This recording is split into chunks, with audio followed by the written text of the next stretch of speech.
Psalms 22 verse 3, "For He inhabits the praises of His people." Sino dito yung talagang sobrang pagmamahal niya sa Panginoon, nakagawa siya ng awit sa Diyos, nakagawa siya ng tula, o nakagawa siya ng isang sayaw? Alam niyo po, pagmahal natin ng Panginoon, kahit mukhang katawa-tawa tayo, si David pinagtawanan din. Ano ba si David? Diba? Ari siya eh. Bakit siya magaganyan? Ikaw, professional ka pa man, ba't kaganyan? Hindi po eh. Alam niyo po, pag nagpupuri tayo sa Panginoon, nawawala po yung iniisip natin sa sarili natin eh. Ang nakikita po natin, kung talaga nating magpuri at sumamba sa ating Panginoon. Purihin ng Diyos. Praise God. Sandaling panahon lang pala, natapos na yung ikutan at nandito na naman po ako, nakabalik sa inyo. Praise God. At tunay ngang napakabuti ng ating Panginoon. It is a great privilege na po ako po ay muli makarating sa lugar na ito upang magpahayag ng salita ng Diyos. Amen. Sabihin niyo sa katabi niyo, good morning. Ayan, good morning at praise God. Sa araw na ito ay tunay nga tayo po ay sumasamba sa ating Diyos at makikinig ng salita ng Diyos. Sabi nga, faith cometh by hearing and hearing by the word of God. Amen. Praise God. So, ito po, marami pa pong mga upuan. Pwede ba tayong umupo?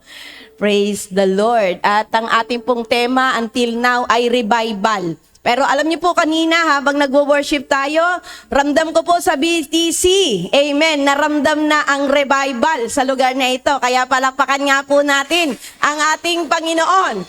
Praise God. At tuloy-tuloy nga, sabi nga sa prayer, fan the flame. Amen. Sapagkat ang nais ng Panginoon hanggang sa kanyang muling pagparito ay tunay nga, madatnan niya tayo, naroon yung nag-aalab na pananampalataya natin sa ating Panginoon. Amen? Praise God. Kung kaya po, ang ating tema, revival, at ang text nga po diyan ay 2 Chronicles 7:14, but I add another text po para po sa ating pag-aaral. Amen? Praise God. Sige po, sa oras na ito ay, can we ask everyone to open our Bible in 2 Timothy chapter 1, verse 3 to 8. Ayan, buksan po muna natin ang ating mga Biblia, 2 Timothy chapter 1.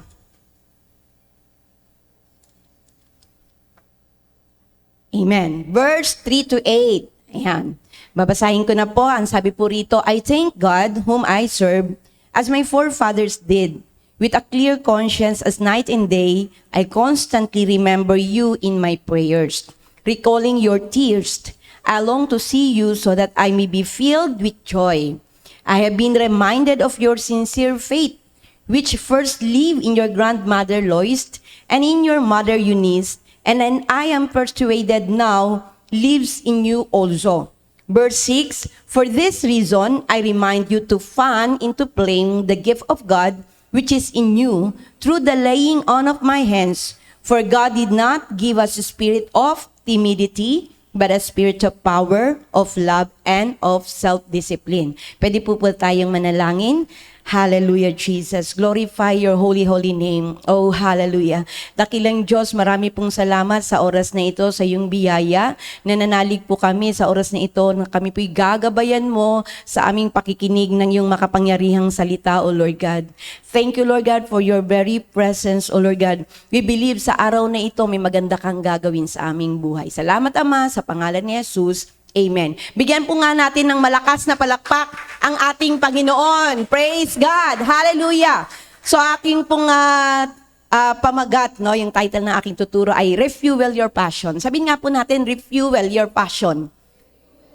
Amen. Praise God. And I believe, no, sa lugar na ito, marami po talaga yung matagal na sa ating Panginoon. Siyempre, lugar ng Abraham ito at tunay nga po, kapag nire-recall ko po yung mga panahon ng aking kabataan at the age of, I think, 16, 17 years old, makakilala ako sa ating Panginoon. Narating ko na ang lugar ng District 5 at naalala ko yung mga matitinding alab, amen, ng paglilingkod at pagsunod ng ating mga kapatiran. Praise the Lord, no? Kung kaya po, nanganak ang gawain ng Abraham, nagkaroon po ng maraming lugar, ano? At isa na nga po ang bunga natin ay ang JIL San Andres, na kung saan ay doon po ako ngayon nag-handle ng church, no? ako po ay pumalit sa ating mahal na Pastor Melandro de los Santos. Ayan po. Praise God, no? Revival is essential. Amen. Sabi nga natin, revival is essential. Nung pandemic na uso yung essential, no? Kung ano yung essential na dapat talaga yun ang pangangailangan, pati lugaw, sinabi nga na essential din. Spiritually, what is really essential for us? Of course, no? Revival is essential. Amen? Praise God. Kailangan po natin talaga ng revival. Amen. Alam niyo po sa JIL San Andres, naramdaman din namin ng taong ito yung revival na tinatawag. Naalala ko po mga kapatid, February, no? The Lord spoke to us na magkaroon kami ng prayer and fasting, 21 days prayer and fasting. So nag-declare po tayo, 21 days prayer and fasting. Alam niyo po, for God's glory, purihin nating Panginoon, naramdaman ko at naranasan ko yung himala ng Diyos. 21 days talagang 1 meal, yung iba ay nagto 2 meals, diretso na sila po ay nag-fast, nag-abstain, at purihin ng Panginoon. Alam niyo po, isa po yun sa naging breakthrough, no, ng gawain sa JIL San Andres na kung saan naramdaman namin the very presence of our Lord. That's the time na the Lord also revealed to me, Juvie, I allow you to go to Israel. And sabi ko, wala akong pambayad, Lord. Pero God is really our good provider. Amen. Nakarating ako ng 15 days po doon. Nakakalungkot lang, no? Kasi sa panahon ngayon, alam po natin ang kaganapan doon sa lugar ng Israel. And in fact, no, doon sa mga na-hostages, isa doon ay kamag-anak namin na hostage, no, nung time na yung Hamas ay pinasok ang border malapit sa Gaza, no, at 1,400, sabi nga ang mga namatay, ilan pa rito ay na hostage, and even mga pilgrim, yung mga tourist lang doon ay nakasama na mga hostages, hindi lang mga taga-Israel, no. Ang talagang concern ng Hamas yung mga taga-Israel. Kaya sabi nga nila, hindi sila concerned, no? Kung may mga ibang mga lahi doon, si-set free nila. Kasi ang talagang gusto lang nilang patayin, no? Puksain ay ang Israel, knowing na alam po natin in the last days, mga kapatid, yung Hamas, no, ay talagang gustong i-annihilate ang Israel. Bakit po? Dahil ayaw po ng terrorist at syempre no, ni Satanas na magkaroon ng remnant sa Israel para mangaral ng salita ng ating Panginoon. But of course, hindi po yan magaganap, hindi mangyayari kasi kahit gaano kaliit ng Israel, amen po ba? Yan po ay iingatan, proprotectionhan ng ating Panginoon. Ganon din po sa bawat isa sa atin. Ganon din po sa bansa natin. Na alam po natin yung kalagayan, meron tayong conflict with China at meron tayong kinikilala tayong allied ng US, allied ng mga kaaway ng mga Palestinian. But biyaya at habag po ng ating Panginoon, nakita natin how the Lord protect our nation. Amen po ba? Palakpakan nga po natin ang ating Panginoon. Naalala ko lang po si Dan Fernandez, no? Yung isa sa nag-privilege speech doon sa Kongreso, ayan, na supposed to be daw ang ating pangalan is not Pilipinas but Ophir. At kung aralin po natin yung salitang Ophir, ito po pala ay nanggaling sa Hebreo at ito po ay sa lahi nila Abraham, Shem, and Japheth.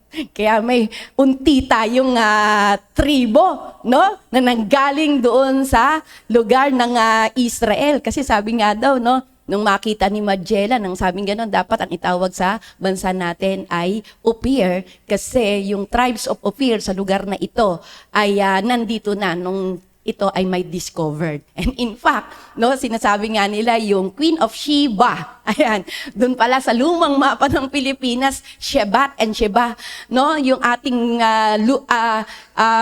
yung lumang mapa natin ay mostly ay mga Hebreo, no, ang mga pamagat ng ating mga lugar like Urdaneta. No? She is a Queen of Sheba. Yan ay Cebu. No? So, makikita natin gaano na lang kadikit tayo sa Israel. Amen po ba? Praise God, tayo nga yung only nation na Christian dito sa Asia at rin nating Panginoon. Amen. Andun yung connection natin with Israel. Amen po ba? Praise the Lord. Revival is the recovery of God's presence to His people.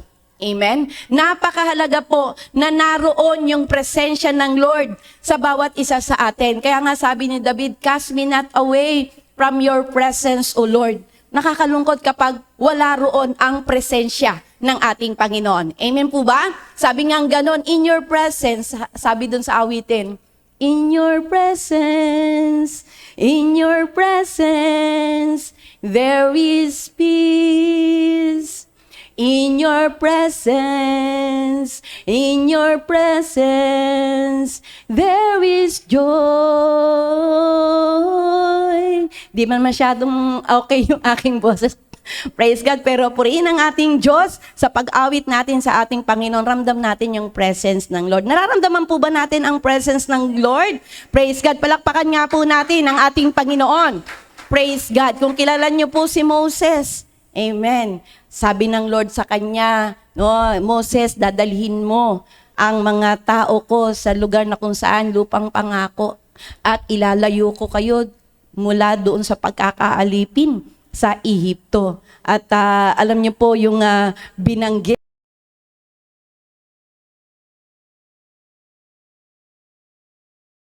3 verse 15. Siya ay pinapili, hiningi niya yung karunungan. Binigyan siya ng mandate ng Lord na ikaw ang magiging leader. No? Sabi niya, wag na lang ako, Lord, matigas ang dila ko. Pero God provides everything para po siya ay itayo na pinuno para po sa paglabas doon sa lugar ng Ehipto. Sabi po doon sa 33 verse 15, then Moses said to him, if your presence does not go with us, do not send us from here. Kaya po yung verse 14, balik tayo sa 14, ang sabi ng ating Panginoon, my presence will go with you and I will give you rest. My presence will go with you and I will give you rest. Ramdam natin, puri nating Diyos, no, yung presence ng ating Panginoon. Apart from the presence of God, nahihirapan po tayo, lalo na po kung tayo po ay delivered from spirit of fear. No? Sabi doon, God has not given us the spirit of fear, but the spirit of love, power, and sound mind. Ako po, biktima ako dyan sa espiritu ng takot. Traumatic po talaga ako, aminin ko po yun. Sobra yung trauma. At alam niyo po, kahit sabihin ko, huwag kang matakot, mas lalo ko natatakot. Pag sinabing wala yun, lalo akong kinakabahan. Pag sinabihin mo nga lang, may sunog, lahat nag-chill na po ako, kinakabahan na ako. Naalala ko nung sa Tambunting, sabing gano'n, no, may sunog, hindi na ako nakalabas ng pintuan, ako pa problema nila. Kasi hindi po ako nakalabas sa sobrang naninigas po talaga ako sa sobrang takot. Alam niyo po, I am delivered, no, yung life testimony ko, natanggal po yung espiritu ng takot sa buhay ko. Sobra akong mag-hallucinate Sobra akong lagi akong nag-iisip ng mga bagay na nakakatakot. Mga tikbalang, mga aswang, Bisaya kasi, no? Ang dami kong mga naiisip ng mga kung ano-ano. Sabi ko, hingi ako ng advice na sa Arroyo ko. Bakit ito yung panaginip ko? Laging pinapatay ako ng nanay ko. Bakit ganun yung naisip ko? Kaya natatakot na tuloy ako matulog na katabi yung nanay ko. Kasi pag nananaginip ako, laging panaginip ko, hinahabol ako ng nanay ko ng itak. Sabi ko, ganun, bakit? Anong nangyari? Pag nakikita ko po yung bubungan namin, dami ko nakikitang multo. Sabi ko, ganun na ba yung bahay namin? Haunted house ba ito? Sabi ko, ganun. Lalo na nang dumating yung mga kapatiran from PLM. Natatakot kami sa bahay niya, parang haunted house.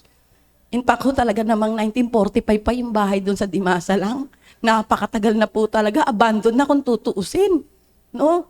So para po talagang parang haunted house, parang nakakapaniwala na ako. Pero po rin ng Panginoon, makilala ko si Lord. Amen. Doon pala magbabago buhay natin. Kasi the presence of God is with us. Palakpakan nga po natin ang ating Panginoon. Amen! Praise God! Alam niyo po kung paano ako na-deliver noon? Nung time na natatakot ako, imbis na matakot ako, nagpuri ako sa Panginoon. God's not dead. He is alive. God's not dead. Tita ko sumisilip sa kwarto. Nanay ko sumisilip din sa akin. Kasi pag natatakot ako, himatayin ako ng mga time na yan eh. No? So sabi ng nanay ko, sige pa anak, umawit ka lang ng umawit. Ayan, kasi kapag hinimatay ako, pera na naman problema nun. Dadalhin ako sa Chinese General Hospital. 5 minuto lang yung bahay namin. Kaya sabi ng nanay ko, anak, no, magpalakas ka. Ayan, no. Kasi every time na hinihimatay ako, pera na naman po yun eh. Kaya nung makita nila, masaya ako na born again ako, tuwan-tuwa yung nanay ko. Tuwan-tuwa siya. Bakit? Hindi na ako hinihimatay. Amen. No, palakpakan nga po natin ang ating Panginoon. Amen. Praise the Lord. Praise God. There is no real life apart from God's presence. No? Walang totoong buhay pag wala ang presensya ng ating Diyos. Kaya po talagang hanapin po natin ang presence ng ating Panginoon, lalong-lalo na po nung tayo ay nakakilala sa Diyos. Amen?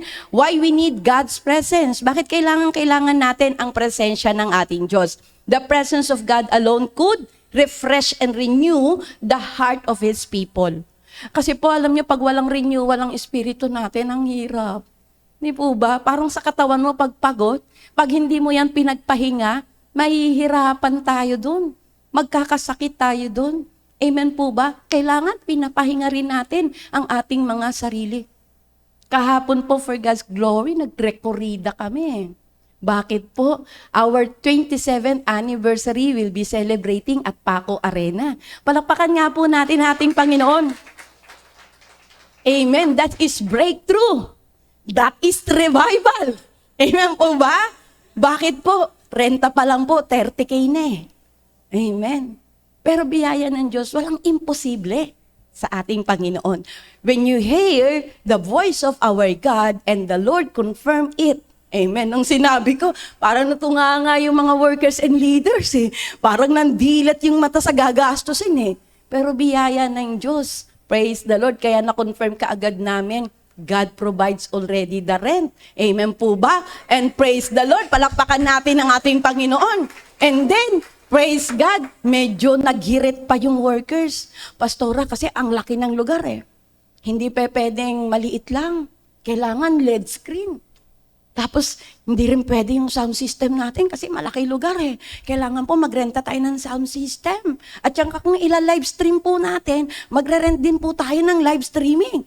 Mga magkano ba yun? Sabi kong ganon. Pastora, ito po mga 40,000. May corkage fee pa yon. Praise the Lord. Sabi kong ganon. Walang magiging problema kasi yung renta, bayad na. So kahit anong mangyari, makakarating tayo doon. Pero sige, pledge muna tayo. Nag-pledge po kami. Praise the Lord. Ballpen lang, sulat-sulat. Purihin ng Panginoon. Sa loob ng 1 linggo lang na nag-pledge kami, 37,000 kaagad ang pinledge. Kaya palakpakan nga natin ang ating Panginoon. Praise the Lord. Bilang na may nag-message. Kain. Purihin ng Panginoon. God is really so.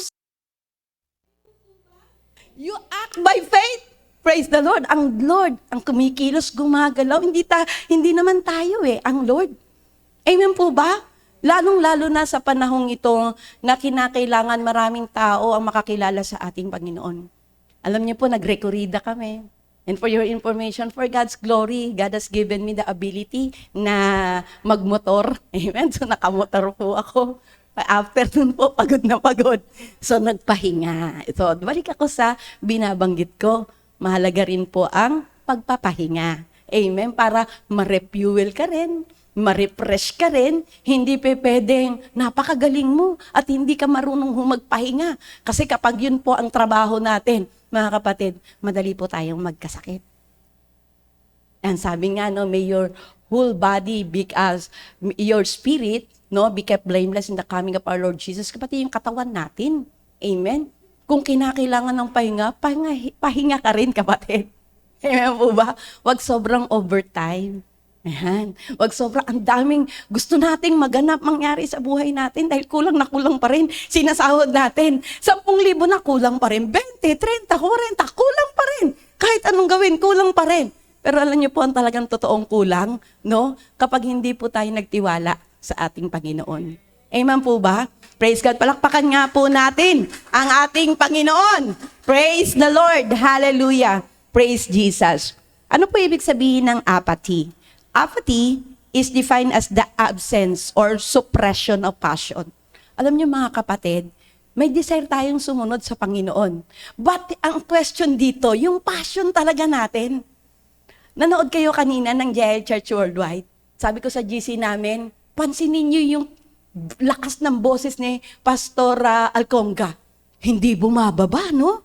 Talaga naman yung passion talaga ng pangangaral niya, napakataas. Kailangan natin po yun.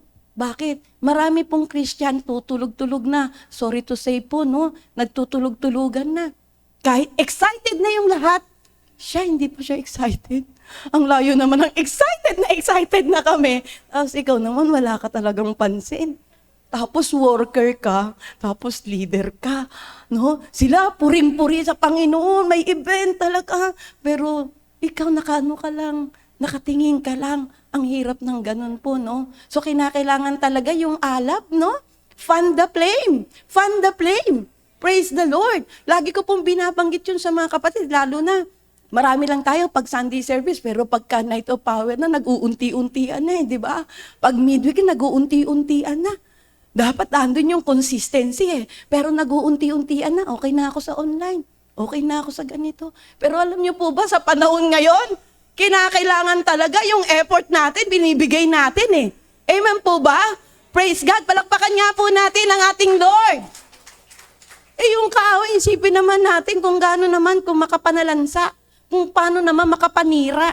Tapos tayo, komportable lang ang galawan po natin. Malapit nang dumating ang ating Panginoon. Sabi ko nga po sa mga kapatiran kung may earthquake drill, dapat may rapture drill. Amen po ba? No? Mag-rapture drill kaya tayo ngayon. Tingnan natin, isang pikit ng mata para malaman po natin at ma-realize natin, no? Pag nag-rapture, maiwan ako. Delikado. Amen? So, kinakailangan everyday ng buhay natin, piniprepare po natin yun. Amen po ba? Kasi kung laging nakatuon ang isip natin sa maraming bagay, very busy tayo sa mga ginagawa natin, sa mga personal na bagay natin. Now that we know na malapit nang dumating ang ating Panginoon, praise God, ipakita mo sa kapatid mo, suportahan mo, ipakita mo. Amen po ba? Para maramdaman natin. Hindi yung okay kayo, dyan kayo, face to face, kami dito sa online lang. Hindi po ba? Kailangan magsama-sama talaga Kailangan mag-unite po tayo. Kaya po, minsan sinasabi ko, kahit kayo lang na nandyan, huwag kang matitinag. Kasi kapag natinag ka pa, ilan na lang tayo? Amen po ba? Ilan na lang tayo kung lahat na lang ang kaisipan. Okay na ako sa ganito. Kailangan po talaga yung fan the flame. Amen? Praise the Lord. Maramdaman natin. Praise God. Para makahawa po tayo sa ating mga kapatiran. Regardless of how you feel, there is a way to fuel your passion in every single day. Amen. Kahit ano yung nararamdaman natin, pero praise the Lord, no, kung talagang nandoon yung desire ng heart natin na ma-refuel po tayo. Amen po ba? Praise God, ay gawin natin, sabi nga, do something. Do something. Gumawa naman tayo ng kaparaanan. Amen po? Praise God. Mark that spiritual flame become an ember. Yung ember, yung baga, no? Pag tinanggal mo nga yung baga at hindi magkakasama yan, unti-unti mawawala na rin yan sa baga, At hindi lang baga ang gusto ng Lord, maapoy yung gusto niya. Hindi ka lang dapat baga. Hindi ka lang dapat ember. No? Kundi, kinangailangan talaga yun, nagre-rekindle ka, nag-i-spark ka, yung umaapoy ka talaga. Amen po ba? Sa pagsunod natin sa ating Panginoon. Minsan tinatam ng kaaway yung bibig natin Hindi tayo makapangaral ng salita ng Diyos. Nahihiya tayo. Kailan pa? Kailan pa tayo mangangaral ng salita ng Diyos? Kaya wag natin sabihin, "Hmm, mga nasa kalsada na yan, pera lang yan." Huwag tayong judgmental. Amen po ba? Kasi sabing ganun, sa kahit kanong kaparaanan Christ will preach. Christ will be preached. Amen? Kung tayo bantulot, tinalo pa tayo ng mga iba, araw-araw, every Sunday, nakahanda, nakabihis, at nagtatanong, kung dumating ba ang Diyos mo, ikaw ba ligtas? Ngayon po, kinakailangan sa biyaya at tabag ng Diyos. Amen? Praise God. Huwag natin ikahiya ang pangangaral ng salita ng Diyos. Born again na po ba ang mga magulang natin? Ang asawa natin? Mga anak natin? Pero kung hindi pa, mga kapatid, mag-drill tayo ng rapture at isipin po natin yung mga taong ng salita ng Diyos. Kailan pa? Amen. Number 1 po, mark that spiritual flame become an ember. Yan, bibilisan ko na lang. The interest in the Word of God, humihina. Pati yung pananalangin, humihina. Yung attendance sa service, hindi na priority. Dati talagang priority ang pag-attend ng gawain. Andun yung excitement, excited na excited. Pero habang tumatagal, niyo po ang kalaban natin? Business. Dami nating iniisip sa buhay. Alam niyo po, for God's glory, under training po ako ng principalship kasi nag-apply po akong principal. Palakpakan natin ating Panginoon. At waiting din ako sa isa kong promotion. Pero sabi ko nga po kay Pastora Shirley, mga kapatid, Pastora, kung ako po'y maging principal, huwag niyo po akong tanggalin na church pastor. Dahil pipiliin ko pong maging church pastor kesa maging principal. Naiyak ako. Sabi ko nga sa isang kapatid, alam mo, hindi ko niyakap ang posisyon. Minahal ko ang calling ng Lord. Amen? Palakpakan nga po natin ang ating Lord. Amen. Ako po, open ako for anything that you will ask me about my family and every areas of my life. Open book naman po ako. Dahil hindi naman po ako natatakot, mawala kung talagang kailangang alisin ko ang posisyon. Because hindi ko minahal ang posisyon. Hindi po madali na maging pastor, totoo po yun. Because I've been pastoring since at the age of 17 and 18 years old. Lahat ng complaint mapupunta sa'yo. Pag sinabihan mo, masama loob niya sa'yo, ikaw nagsalita Di po ba? Di madali. Kailangan mong magpakumbaba. Wala kang choice na magmalaki. Kailangan mong magpakumbaba. Plus, syempre, yung time mo for your family. Na laging binabanggit nila Brother Eddie. Na talagang naubusan sila ng time. I have 4 children. 2 na yung nag-asawa. May 4 na ako na apo. Tapos nagtatrabaho ka. Di po ba? Hindi po siya napakadali.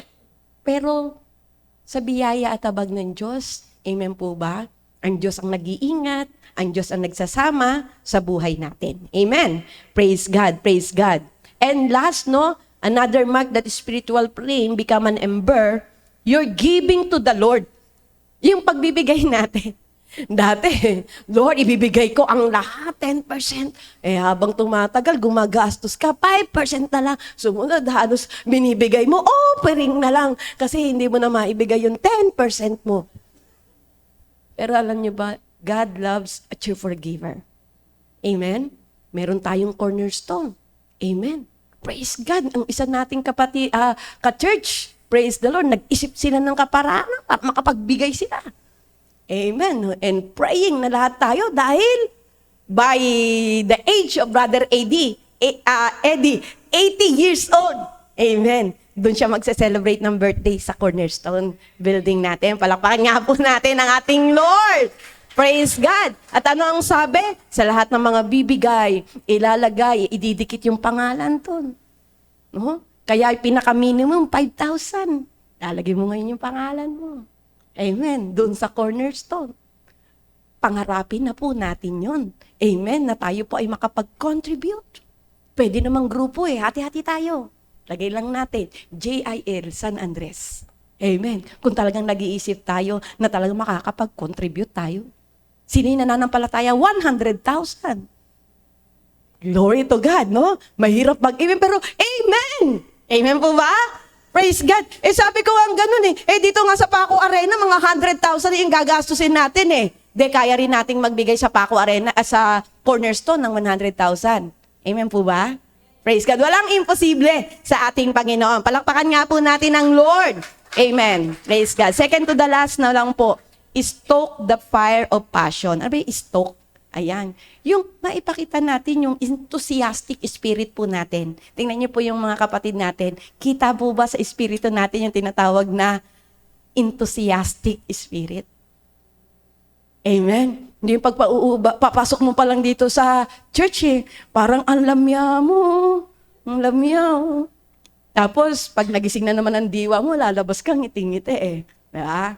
No? Pagdating mo sa bahay, nababawasan Bawas Lunes, bawas Martes. Anong papaga? Pagdating mo na naman dito, lumuan ka na naman ng ganyan No? Alam niyo po, pumasok tayo dito sa church natin i-enjoy natin yung presence ng Lord at mararamdaman natin, praise God, yung malakas na pagkilos ng ating Diyos. Praise God, no? Nakakatalon tayo pag nagpupuri sa Panginoon. Hindi tayo nababantulot. Kapag umawi tayo sa ating Lord, praise the Lord, dalawang kamay natin tumataas dahil naroon yung tunay na pagpupuri sa ating Diyos. Palakpakan nga po natin ating Panginoon. Praise God. Number 1 po, how to stoke the fire of passion, pray in the Spirit. Sabi nga po natin, pray in the Spirit. Napapansin niyo po ba, nagbabago ang JIL Church Worldwide natin? Usually po, ang prayer, paano po? Prayer in tongues. Prayer in tongues. Why? Sabi nga, ito nakakatulong po sa atin ito to edify our soul, spirit, and body. May mga times po talagang hindi natin masabi normally, no? May mga bagay na talagang meron pa tayong dapat talagang sabihin, hilingin, pero hindi po natin masabi ng maayos, normally ng ating pananalita. But when we are praying in the Spirit, sabi nga, we do not know what to pray, how to pray, but the Holy Spirit will help us in our infirmities. Nakakaranas tayo ng groanings, nakakaranas tayo ng travailings.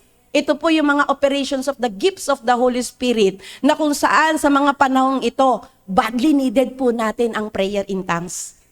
Why? Because Satan never understand the praying in tongues. Kaya ito yung weapons natin na hindi kayang unawain ng kaaway. At pag tayo po ay nananalangin, don't you know, yung alam lang natin yung limitasyon ng prayer natin, kahit habaan po natin yan, mas magaling pa rin ang prayer in tongues. Amen po ba? Why? Yan yung prayer, yung tongues po yan, ang nakakarinig at nakakaunawa niya, yung espiritu rin ng ating Panginoon. Kaya may mga bagay na, bakit hindi ko naman to pinanalangin, pero sinagot ako ng Diyos? Because you pray in the Spirit. May mga times na, bakit gano'n na lang yung protection ng Lord sa buhay natin? Because you pray in the Spirit. Alam niyo naman yung fiery darts of the enemy, no? Hanggang likod, pinapana tayo ng pinapana So ano panlaban natin? Kung ang alam lang natin yung ating common sense. But praying in tongues is the gift of the Spirit na kung saan hindi kayang talunin ng kaaway yung weapons na ito. No weapon that is formed against us shall prosper. Amen? Sapagkat meron tayong weapon na ibinigay sa atin ng ating Panginoon. At ito po, the Lord caused us to strengthen. Pinalalakas po ang bawat isa sa atin. Amen? Pangalawa po, meditate on the Word of God. Ayan, John chapter 6:57, basahin na lang po natin. Meditate on the Word of God. Sabi nga, man should not live by bread alone, but by every word that proceeded out of the mouth of God. Mga kapatid, alam niyo po, ang ginagawa ng kaaway, no? Masyado tayong binibisi sa mga social media at kung ano-ano pang mga bagay na nakakalimutan na natin yung meditations of the Word of God. Napakahalaga po nito. Kasi dito po natin nauunawaan ang layunin ng Diyos. Amen? Sabi nga, I know the thoughts that I think towards you, thoughts of peace and not of evil, to give you an expected end. Nais ng Diyos malaman natin yung layunin niya. At matatagpuan lamang po natin ito sa salita ng Diyos. Amen? Kaya Joshua chapter 1 verse 8, do not let this book of the law depart from your mouth. Meditate it day and night. Araw-araw, gabi-gabi ay mag-meditate tayo ng salita ng Diyos. And lastly, number 3, bring sacrifice of praise. Sabi nga doon, no, sa Psalms 22 verse 3, for He inhabits the praises of His people. Sino dito yung talagang sobrang pagmamahal niya sa Panginoon, nakagawa siya ng awit sa Diyos? Amen. Nakagawa siya ng tula. Amen. O nakagawa siya ng isang sayaw. Hello? Naalala ko lang po, praise the Lord, at the age of 17 years old, yung kantang, sinong magsasabing dakila ka, aming Ama. Ayun. So, speaker po ako, taga OIC po ako, tagapagturo ako sa Santa Cruz, walang special number. Anniversary po namin sa Parks and Wildlife, walang special number. Sabi ko, gugulatin ko tong mga to.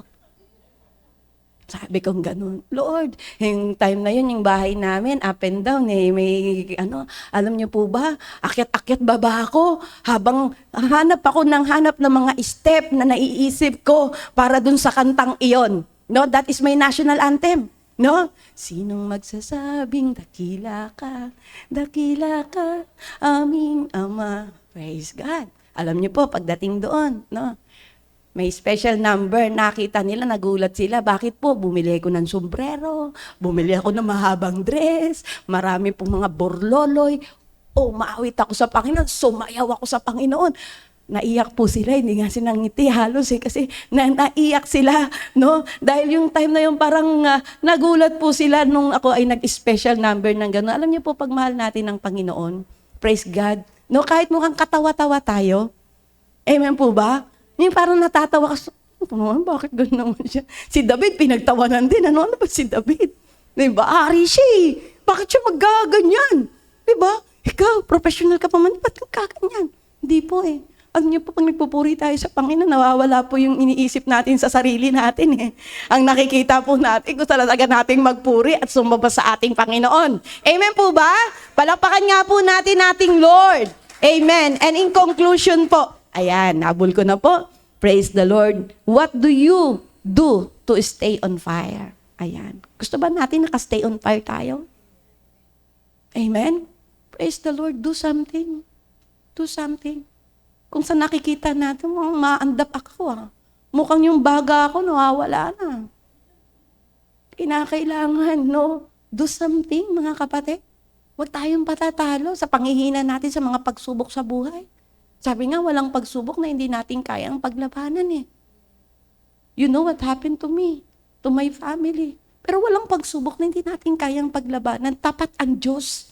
Amen? Praise ka sa Kanya tayo, magsusulit eh. At pag nakita ng Lord, ng Diyos, ang katapatan ng bawat isa sa atin, praise the Lord, higit sa inaasahan natin, bibigay sa atin ng ating Panginoon. Buhay na walang hanggan. Karapatan na maging anak ng Diyos. Kapangyarihan. Napakadami ng nais ibigay ng Lord sa buhay ng bawat isa sa atin. Amen? Everything changes when God comes among us. Amen. Malaki ang magiging pagbabago. Everywhere you go, the presence of God is going with you. Kasama mo. Kahit saan ka pumunta, kasama mo. Mararamdaman mo yung sabi nga, there is joy in the presence of the Lord.